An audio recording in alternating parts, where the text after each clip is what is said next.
is the TRG Motorsports Aston Martin Vantage GT4, and it's very much a real race car. It's built in England by Aston Martin and ProDrive, and as far as race cars go, this one is about as turnkey as they come. I'm not going to sugarcoat it.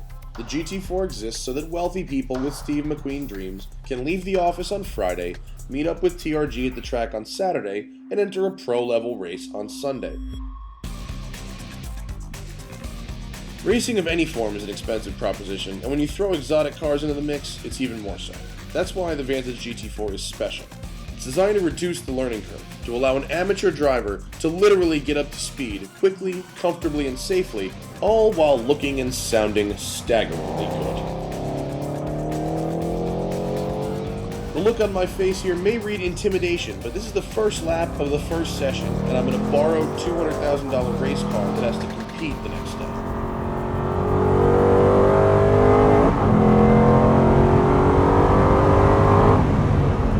I like the hand signals. Hand signals help.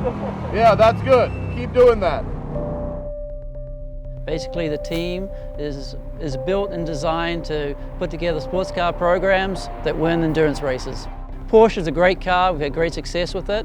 But the Aston program, the relationship with the factory in England, really allows us to probably go to the next level, develop not just great race programs, but relationships with corporate partners. The GT4 car is one of those cars that we can actually provide different levels of performance in it. We can have it so it's a extremely well-tuned, very just race prep car that will run in the, let's say, the Daytona races, or we can use it as a track day car, and a gentleman weekend driver can take that same car. It's very forgiving, very easy to run. Let me adjust my mirror here. Power mirrors on the race car, you gotta love that. Only in Aston Martin, right? Would have full power on the race car. If you're a fan of Aston Martin and always wanted to go really fast in one, you can call up TRG, you can come test, and you can race this car in the World Challenge Series. And today I'm trying it at Sonoma Raceway.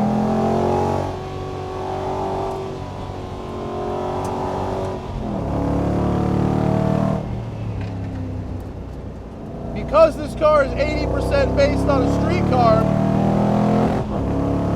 the point is that it's easier to drive than a regular race car. It has throttle response like a street car. It has the same automatic transmission as a street car. It has the same basic suspension geometry as a street car, same size as a street car, but it's in ready-to-race configuration. Full World Challenge GT4 spec. And I'd be lying if I didn't say it was really fun. Not a ton of horsepower. Same levels horsepower basically as the V8 Vantage street car. 425 horsepower V8. But they've uncorked it a bit. The brakes also plenty huge, racing specs, still power assisted. The throttle pedal in the car is very progressive. So unless you're being ridiculously irresponsible, you're probably not going to go off track backwards. There are very few things more satisfying than being able to race, or at least drive on the track, the racing version of one of my favorite exotic cars.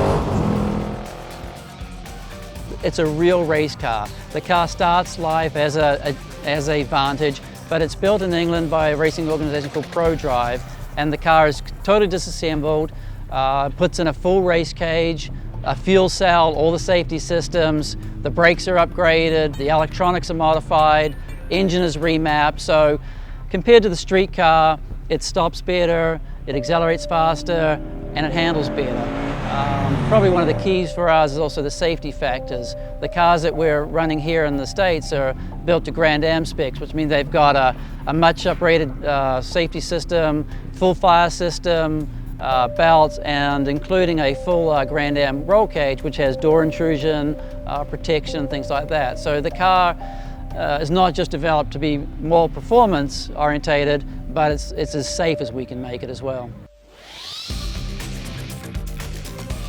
In typical Aston Martin fashion, it really does sound the business, doesn't it? You know, the Turner M3 I drove from Grand Am was quite a bit more ragged than this. Really required 100% of your focus 100% of the time. Even though it was not much faster, it really felt like you had to really bust your ass to get the most out of it. This car isn't like that. This car, with the exception of being louder and grippier than the street car, I'm able to talk, I'm able to think. I'm not worried that if I do anything besides focus on the car, I'm gonna die. That's good too. This car is ridiculously fun. Yes! Woohoo!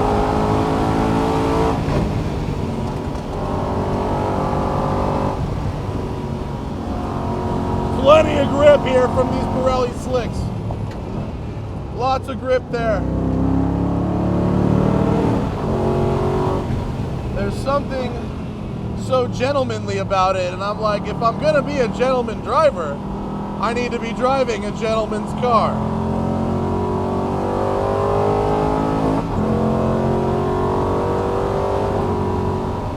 This thing is so much damn fun. Like, I don't want my session to be over right now because I'm genuinely having the best time ever. This car is like all the fun parts of driving a race car without any of the scary parts. It's awesome. Here in the States, I think front engine cars are the most popular. So I think for most people, a front engine car is actually a very forgiving car to drive. The rear engine cars, high performance, but a little more difficult, a little more probably specialized driving style. So one of the things with the front engine car that we're finding is as we introduce people to the car, they get in it, they're comfortable right away, they come up to speed very quick.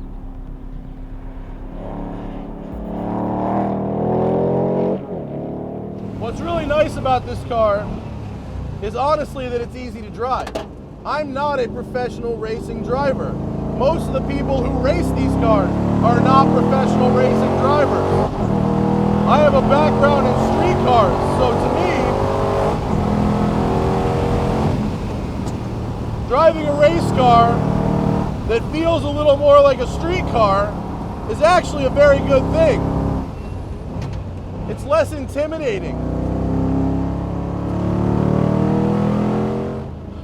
So what I love about this car is how quickly I can get comfortable with it. You imagine that there's a learning curve with a race car, any race car, and that's true for this car as well, but compared to the other race cars I've driven, it really feels like the learning curve on this car is much, much smaller. I'm not saying I'm gonna go out there, I could go out and win a World Challenge race, because let's be honest, I couldn't, but I could at least get this race car to the fastest that my brain thinks it can go within one day. And then if I want to win races, I got to keep practicing, but such a brilliant thing for Aston Martin and TRG to be doing, you know, if you want to be a racing driver, and not in Lemons or one of those, you know, the bullshit series, I mean a real racing driver, it's a pretty good way to start. TRG holds lapping days and instructional days as well as the full-on races, so if you've got a couple grand and you want to see if you have what it takes to be a racing driver, they've got the cars, they've got the experts, and they've got the track time waiting for you at tracks all over the country. I love Aston Martins. I always have, I always will. I love how they look, I love how they sound, and I love how they drive. The Vantage GT4 amplifies the sensations you get from driving an Aston by a factor of 10. And now that I haven't crashed it, I'm going to hold TRG to their promise that next season I come back and I get to move up a class to the V12 powered Vantage GT3.